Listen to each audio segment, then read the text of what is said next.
गोळीबार प्रकरणात शिवसेना जिल्हाप्रमुख बाळासाहेब चांदेरे पोलिसांच्या ताब्यात. जमिनीच्या वादातून मारामारी आणि गोळीबार केल्याप्रकरणी पुण्यातील उपमुख्यमंत्री एकनाथ शिंदे यांच्या शिवसेनेचे जिल्हाप्रमुख बाळासाहेब चांदेरे यांच्यासह एकाला बावधन पोलिसांनी ताब्यात घेतले.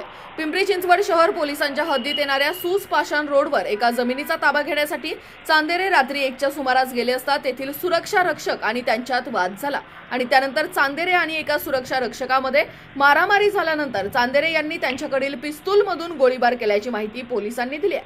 दरम्यान घटना कळताच पोलिसांनी चांदेरे यांच्याकडील पिस्तूल आणि स्वतः चांदेरे यांनी त्यांच्या साथीदाराला ताब्यात घेतलाय.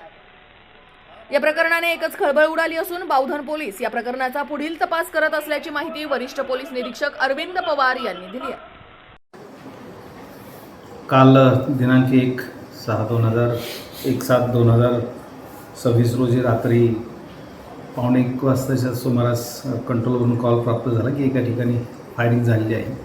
सदरची माहिती प्राप्त होताच सदर ठिकाणी रात्रीचे अधिकारी, मी स्वतः, सहाय्यक पोलीस आयुक्त हिंजवडी विभाग तसेच पोलीस उपायुक्त परिमंडळ 2 आम्ही तात्काळ घटनास्थळी भेट दिली. सदर ठिकाणी चौकशी केली असता तिथे तक्रारदार नागेश राठोड हे आम्हाला मिळाले. त्यांनी सांगितले की तेथील जे बांधकाम चालू आहे तेथील मालक आणि जे आरोपित आहेत बाळासाहेब चांदेरे म्हणून त्या जमिनीवरून वाद आहे आणि त्या कारणास्तव ते तिथे रात्रीच्या वेळेला आले होते आणि तिथे ते लाकडं का टाकलेत त्या ठिकाणी. या कारणावर त्यांच्यात बाचाबाची झाली आणि त्या बाचाबाचीनंतर एकमेकाला त्यांनी काय हाताने मारहाण झाली.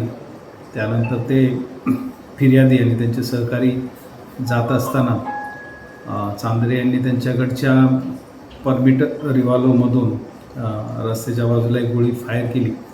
ते समजल्यानंतर त्यांचा तसा जबाब नोंद केला आणि त्यानंतर आम्ही तात्काळ त्याच्यामध्ये बाळासाहेब चांदेरे आणि त्यांचे सहकारी संदेश माने या दोघांना तात्काळ ताब्यात घेतलेलं आहे आणि पुढील कारवाई करीत आहोत. गुन्हा दाखल करण्यात आलेला आहे.